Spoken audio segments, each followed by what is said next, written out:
The rain-slicked alley in Capitol Hill reeked of stale coffee and regret, the kind that clung to your skin like Seattle's perpetual drizzle. Alex Harper stumbled backward, heart slamming against his ribs as the burly guy's fist connected with his jaw. A crack that echoed off the brick walls like a gunshot in the night. "Faggot," the stranger snarled, his breath hot and boozy, eyes wild with the hate that Alex had learned to spot from a mile away, but never dodge in time. But then, a shadow exploded from the mouth of the alley. Broad shoulders, a roar that cut through the downpour like thunder. Jordan Kane barreled in, all 6'3" of him, tackling the attacker with the force of a linebacker sacking a quarterback. Fists flew, grunts filled the air, and in seconds, the thug was sprawled on the wet pavement, groaning, while Jordan loomed over him, chest heaving, knuckles split and bloody. "Touch him again," Jordan growled, voice low and lethal. "And I'll bury you in this goddamn rain." Alex slid down the wall, tasting copper, his world tilting as Jordan turned, those piercing blue eyes locking onto him with a ferocity that wasn't just anger. It was something deeper, rawer, like the Pacific Northwest storms that could swallow you whole. "You okay, Lex?" Jordan knelt, his calloused hands gentle now, cupping Alex's face, thumbs brushing away the rain? Or was it tears? In that moment, under the flickering neon of a distant bar sign, Alex wondered if protection was all it ever was, or if Jordan's gaze held the weight of secrets heavier than the downpour. They'd been inseparable since freshman year at Roosevelt High, back when Seattle was just a rainy playground of dive bars and indie record stores, not the tech boomtown it had become. Alex, the skinny kid with the thrift store sweaters and a sketchbook full of half-drawn dreams, had caught Jordan's eye not for his wit or his quiet fire, but because he'd stood up to the bullies picking on the new transfer student without a second thought. Jordan, the golden boy varsity football star, son of a Boeing engineer, with a laugh that could light up the gloomiest gray's day, had clapped Alex on the back and declared, "You're my guy now, Harper. Nobody messes with us." That us became their anchor through the years.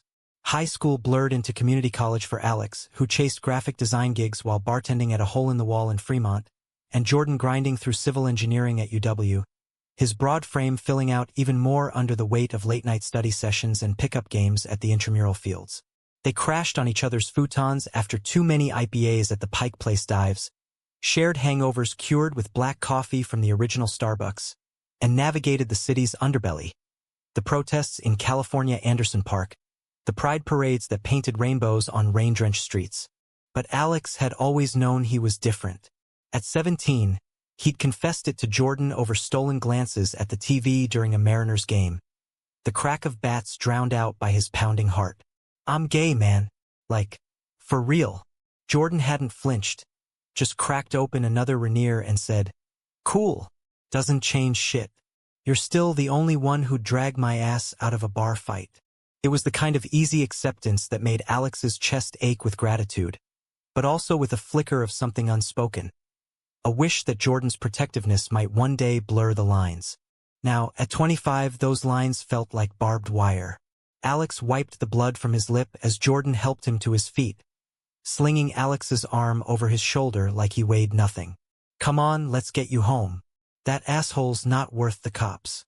They trudged through the rain-swept streets of Capitol Hill, past the glowing windows of queer bars pulsing with bass, the air thick with the scent of wet pavement and distant weed. Jordan's apartment was a 10-minute stumble away, a cramped one-bedroom in a pre-war building overlooking Lake Union, where houseboats bobbed like forgotten promises. Inside, the space was pure Jordan. Flannel shirts draped over IKEA chairs, a half-assembled model bridge on the coffee table from his latest project, and posters of Nirvana and the Sonics peeling at the edges. Alex collapsed onto the couch, the familiar sagging cushions swallowing him, while Jordan rummaged in the freezer for ice.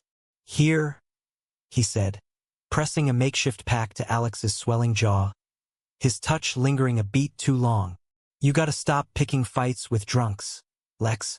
One of these days." "One of these days what?" Alex shot back, voice muffled, but there was no heat in it. He searched Jordan's face, those sharp cheekbones shadowed by stubble, the faint scar above his eyebrow from a skateboarding wipeout when they were kids. Jordan's eyes, storm blue, always so steady, flickered away, busying themselves with the ice. You know what? You're too damn good for this city's underbelly. Jordan sank down beside him, their thighs brushing in that casual way that sent a forbidden spark up Alex's spine.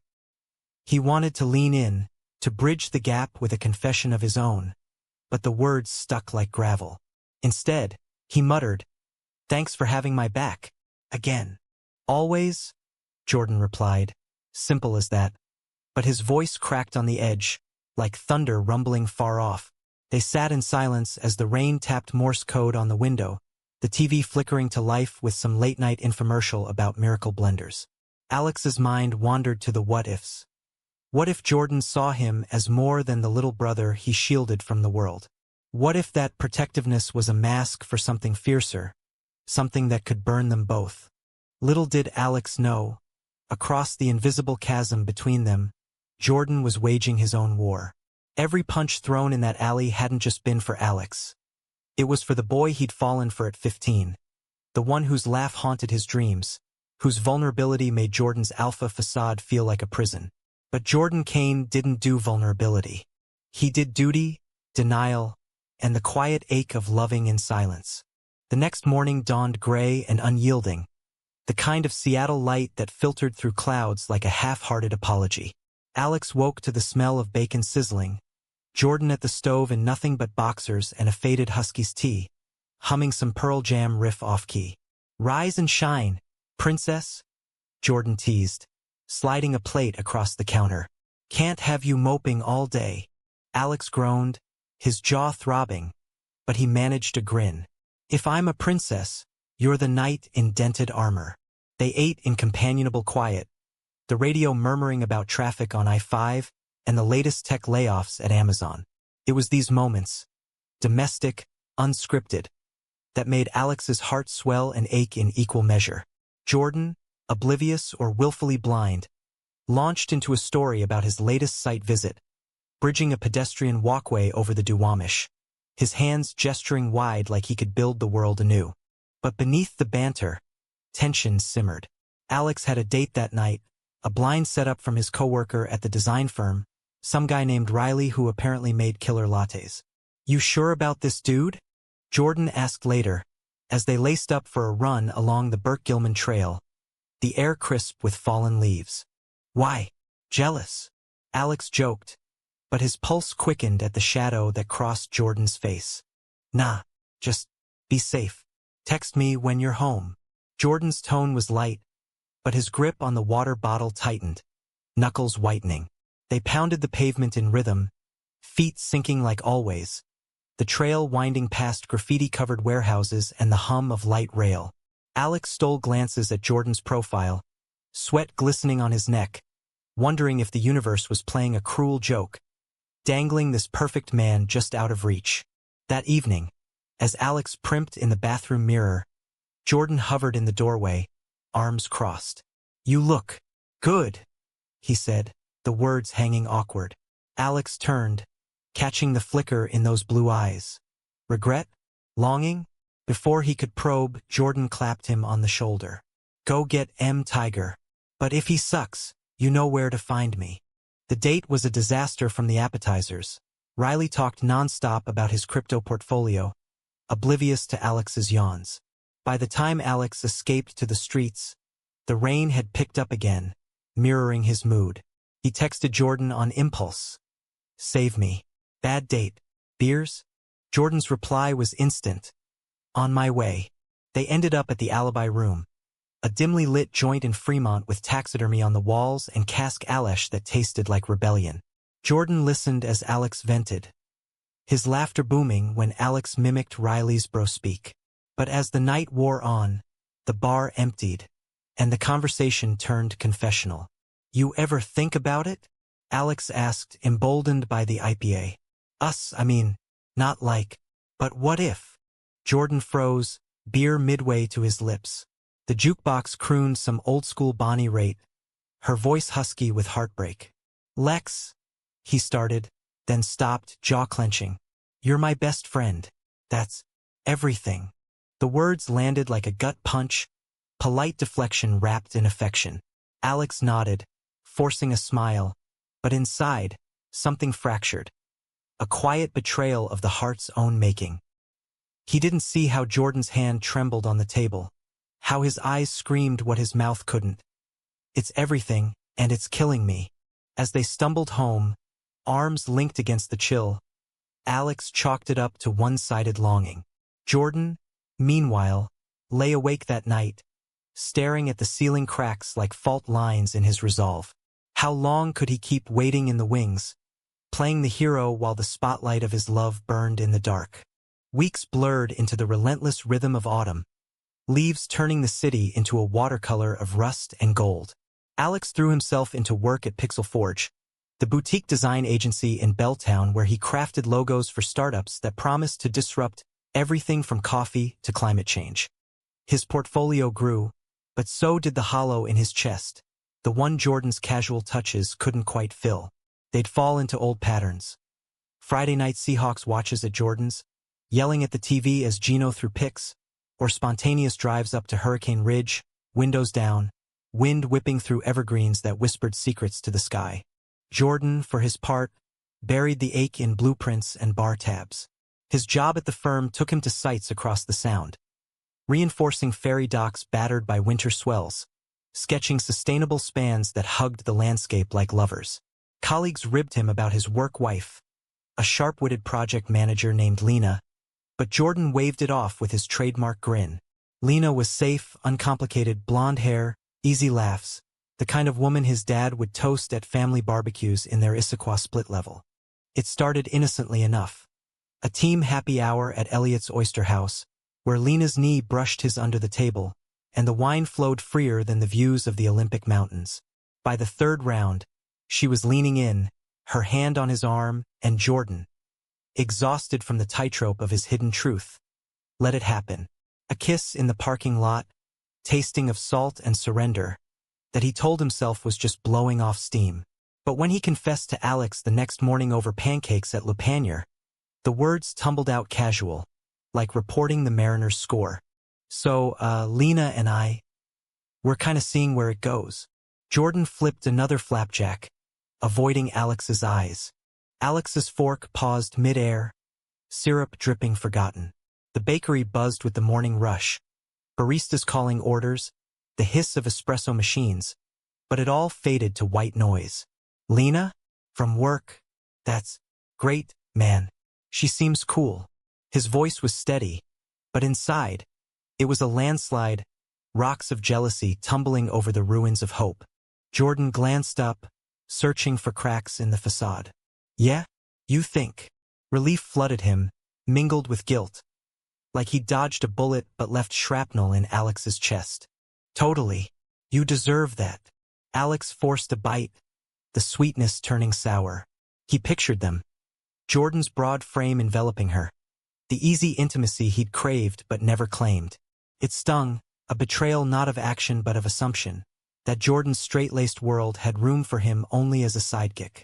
The days that followed were a masterclass in compartmentalization.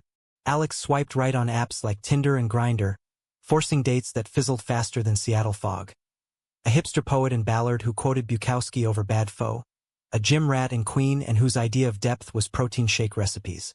Each mismatch amplified the echo of Jordan's laugh in his head, the way his hand would steady Alex during a stumble, protective instinct wrapped in flannel.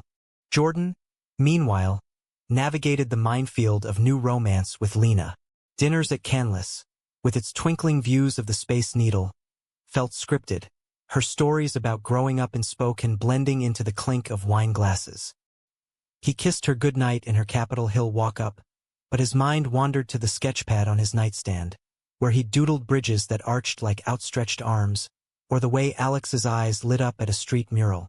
Guilt gnawed at him, a quiet erosion, but coming out, in a world where his construction crew still slung, "That's so gay," as casual shorthand, and his family's evangelical roots ran deep as the Cascades, it was a bridge too far, one he couldn't yet build.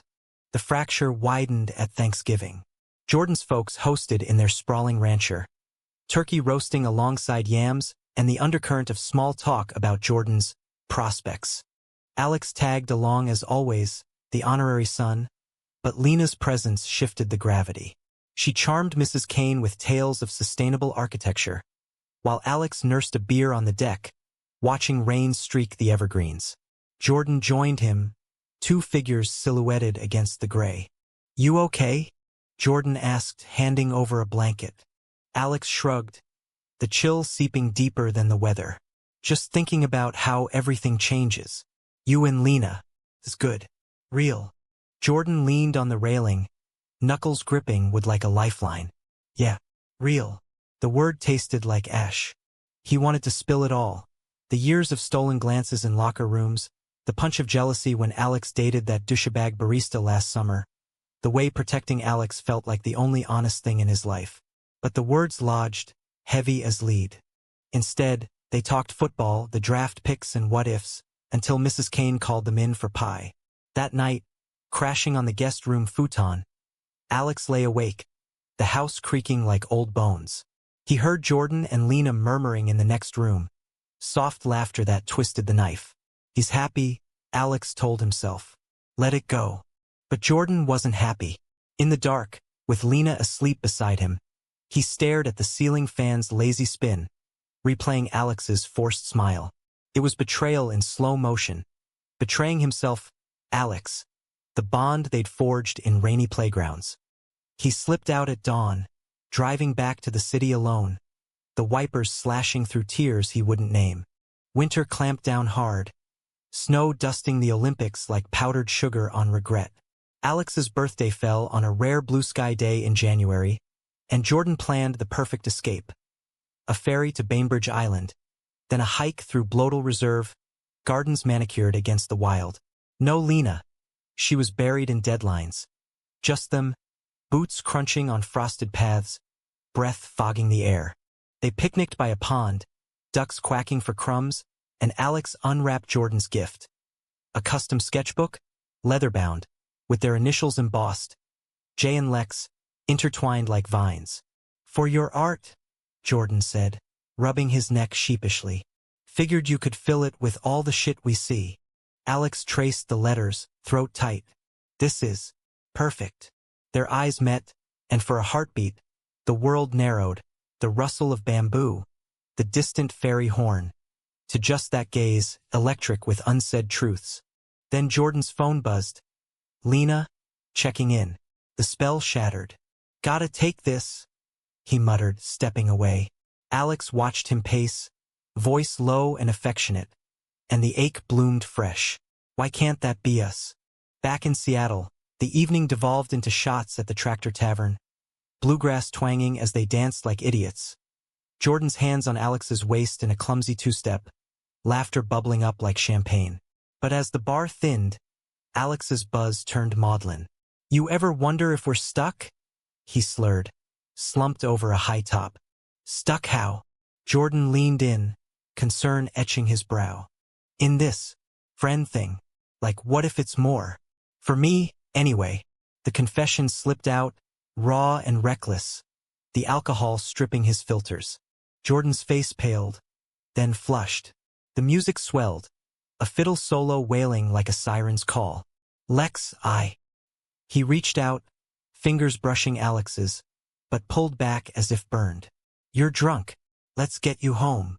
The rejection landed soft but sharp, a paper cut to the soul. Alex nodded, swallowing the lump, and they cabbed back in silence, the city lights blurring into streaks of neon regret. Jordan paid the driver, helped Alex inside, tucked him in with water and Advil, ever the protector. But as he lingered in the doorway, watching Alex's chest rise and fall, Jordan's resolve cracked.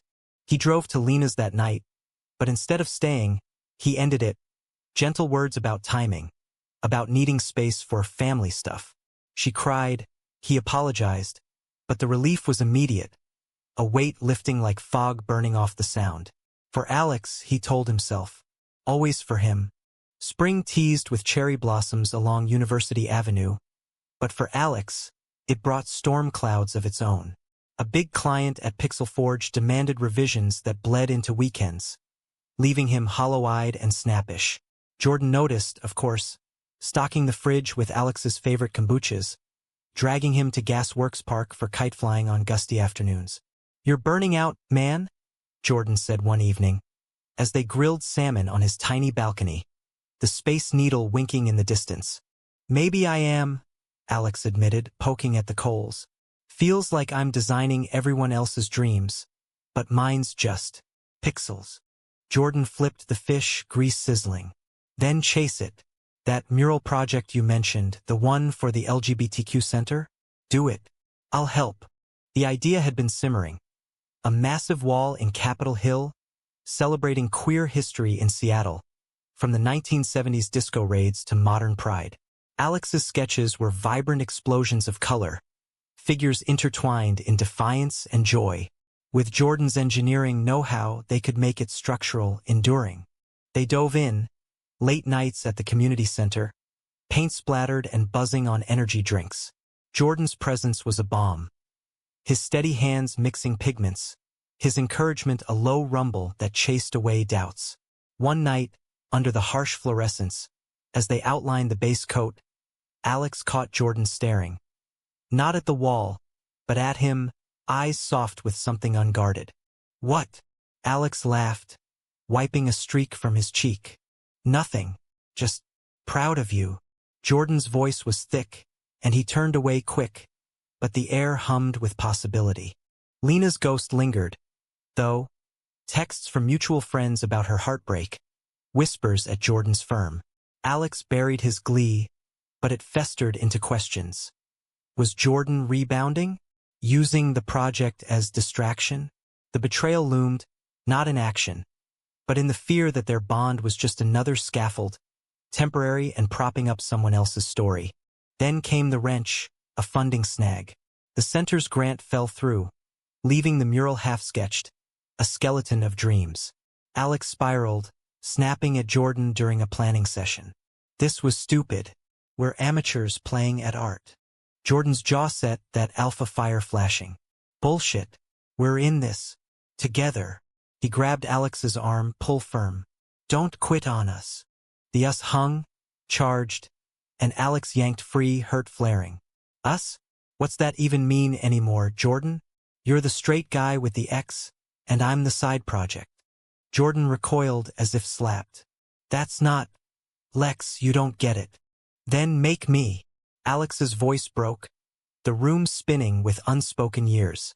But Jordan clamped shut, storming out into the night.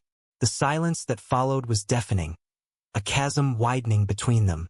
Alex crumpled against the wall, paint cans clattering like fallen soldiers. Little did he know, across town, Jordan punched a bag at his gym until his knuckles bled anew, the betrayal cutting deepest. Not Alex's words, but his own cowardice, the secret love he'd hoarded like a thief in the night. Summer crashed in like a heatwave mirage, the kind that made Ceadolites crank up the AC and dream of Portland's cooler embrace. The mural hung in limbo, tarps flapping like white flags over the half-born figures on the community center's east wall. Alex avoided Jordan's calls, holing up in his tiny queen and studio with takeout tie and binge watches of the L Word. The irony not lost on him. Pride had come and gone. Rainbow flags sodden but defiant along Broadway. Yet Alex felt more isolated than ever, the city's pulse mocking his solitude. Jordan, adrift in the fallout, threw himself into overtime. Bridge inspections over the Ship Canal, soil tests in soggy wetlands, work that demanded precision while his heart frayed at the edges. Lena had moved on, dating a surveyor from Tacoma, but the real ghost was Alex's accusation, echoing in empty evenings. He drove by the studio once, twice, engine idling like his resolve, but turned away each time, the fear of shattering their us paralyzing him. It was a mutual friend, Mia from the design firm, who lit the fuse. Over coffee at Victrola, she cornered Alex with that noble shit barista stare. "You're being an idiot." Jordan's moping like a kicked puppy. "And you're what, licking wounds? Talk to him." Alex stirred his latte, foam swirling like chaos. He made it clear. Friends. Protectors. That's the lane. Mia snorted. Honey, I've seen straights and Jordan ain't one. Not the way he looks at you. Her words landed like a rogue wave appending certainties. Alex dismissed it, wishful projection. But the seed took root, sprouting doubts that bloomed into late-night Google spirals. Signs of repressed bisexuality, stories of late-blooming queer men in red states. Not Jordan, he countered. Not my Jordan. Across the divide, Jordan wrestled his own demons. A work trip to Portland forced clarity. Rain-lashed streets reminiscent of home, but solitude sharpened the ache. In a dive bar off Burnside, nursing a microbrew, he confessed fragments to a stranger, a tattooed architect with kind eyes. There's this guy, best friend. But it's more. Always has been. The words out, the dam cracked. Back in Seattle, he scoured old photos on his phone. Them at 17, arms slung around each other at the Fremont Solstice Parade, naked bikes forgotten in the background. Alex's 21st, Jordan carrying him home from the crocodile after too many tequila shots. The breaking point came mid-July, during the Seafair Hydro races on Lake Washington. The air thrummed with speedboat roars, crowds cheering from Gasworks Hills, fireworks primed for dusk. Alex had sworn off the event. Too many memories of Jordan's whoops and stolen beers. But Mia dragged him, promising catharsis. He spotted Jordan from afar, broad back in a faded mariner's tee, laughing with crew buddies, a beer in hand. Their eyes met across the throng, and time stuttered, the roar fading to a hum, the world narrowing to that magnetic pull. Jordan pushed through, heart hammering harder than the engines. Hey! Simple, loaded. Hey! Alex's voice was steady, but his hands fidgeted, betraying the storm. They wandered the fringes, away from the madness, settling on a bench overlooking the lake, speedboats slicing wakes like knives through butter. Small talk skated the surface, work gripes, the mariner's eternal rebuild, until Jordan cracked. About the mural. I fixed it. Alex blinked. What? Talk to my firm. Pro bono engineering consult. Materials donated. We start next week. Jordan's grin was tentative, olive branch extended. Gratitude swelled, but Alex held back. Why? After I bit your head off. Because it's us. And I fucked up, Lex. That stuff with Lena? It was me running scared. Jordan's voice dropped, eyes fixed on the water, where a speedboat arced in a rooster tail of spray. Alex's breath caught. Scared of what? You. The word hung, raw. Jordan turned, blue eyes fierce. Of this. Of losing you if I said it. I've been in love with you since we were kids. Alex, protecting you? That's just what I do when I can't hold you. The confession detonated. Shrapnel of shock and joy embedding deep. Alex's mind reeled. Every glance, every save, reframed in the light of truth. But betrayal shadowed the elation. The years wasted, the heartaches endured in silence. All this time, and you let me think. God, Jordan, the dates, the denial. It hurt. Jordan winced, reaching for Alex's hand. Hesitant, then firm, fingers lacing like puzzle pieces. I know. My family's bullshit, the crew's jokes, my own damn head. I built walls higher than the 520. But I'm done. If you'll have me. The vulnerability in Jordan's voice, the alpha cracked open, undid Alex. He squeezed back, tears pricking. Idiot. Of course. They kissed there, under the relentless sun. Tentative at first, then deepening like a dive into the sound's depths. Salt and sunscreen. The distant cheers a symphony to their quiet surrender. It was messy, profound. The culmination of rainy alleys and unspoken nights.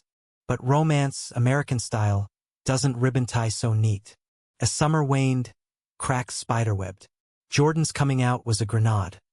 His dad, over a tense dinner in Issaquah, face reddening like overripe apples. This some phase? Like that Obama birther crap. The elder Kane's voice boomed, laced with Fox News fear, while his mom wrung her hands, whispering prayers. Jordan stood firm, Alex's hand under the table his anchor, but the fallout lingered.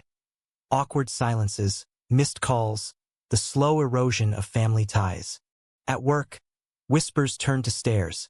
A site foreman cornered Jordan in the trailer, slurring, "Knew you were off." Fists clenched, but Jordan walked away. For Alex, for the life they were building. The mural surged forward, a riot of color on Capitol Hill. Intertwined figures in fedoras and flannel. Fists raised against faded raids. Lovers silhouetted against the needle. Crowds gathered at the unveiling, pride swelling as council members cut the tape. But Alex caught the strain in Jordan's smile, the weight of worlds colliding.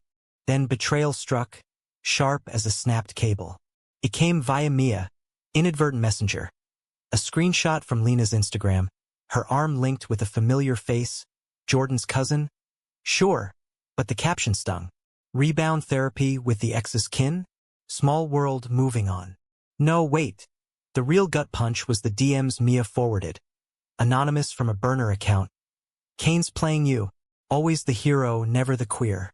Check his browser history. Alex's blood ran cold. Late one night, Jordan asleep after a grueling shift. Alex borrowed the laptop. Trust fracturing like thin ice. The history was innocuous. Bridge schematics, Seahawks highlights. But buried in incognito tabs. Forums on staying in the closet for family. Articles on bromance versus romance. A half-deleted Grindr profile from years back. Username, jbridge99. It wasn't cheating, not infidelity, but deception. A hidden compartment Alex had never accessed. He slammed the lid, waking Jordan with sobs that echoed off the walls. How long have you been lying? The app, the doubts. You were out there, even while protecting me. Jordan bolted up, confusion morphing to horror. Lex, that's ancient high school curiosity before I knew. I deleted it. Swear. But you didn't tell me. You let me bare my soul while you compartmentalized yours. Alex's voice cracked. Betrayal a live wire. Am I just the safe choice now? After Lena proved you could pass. The argument raged. Words like rebar twisted in rage and hurt. Jordan pleaded, hands outstretched. You're everything. The rest was fear, not lies. But Alex stormed out, into the muggy night, hailing a lift to nowhere. He crashed at Mia's. The city a blur of taillights and tears. Jordan didn't sleep, pacing the apartment like a caged wolf. Dawn brought clarity.